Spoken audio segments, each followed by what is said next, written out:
আজ তোমাদের দেখাচ্ছি এঁচোড় চিংড়ি রেসিপি। এর জন্য এঁচোড়টা আর আলুটা আমি ডুমো ডুমো করে কেটে নিয়েছি। এরপর এঁচোড়টা সেদ্ধ করে নেব। এরপর কড়াইয়ে সর্ষে তেল গরম করে প্রথমে চিংড়ি মাছটা ভেজে নেব।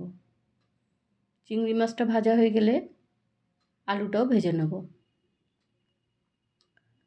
আর এই দিকে দেখো এঁচোড়টাও সেদ্ধ হয়ে গেছে, এঁচোড়টাও হালকা করে ভেজে নেব।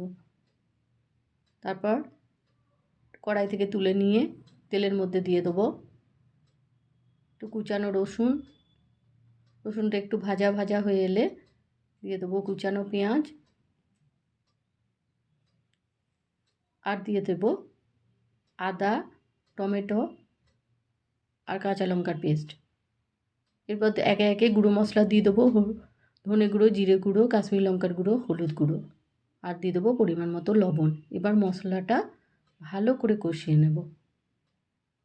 মশলাটা কষানো হয়ে গেলে যখন তেল ছেড়ে আসবে তখন ভেজে রাখা আলু আর এঁচোড়টাও দিয়ে দেব। এবার মশলাটা দিয়ে বেশ ভালো করে কষিয়ে নেব। এরপর দিয়ে দেব পরিমাণ মতো গরম জল। জলটা দিয়ে এবার ঢাকা চাপা দিয়ে বেশ কিছুক্ষণ সেদ্ধ করে নেব।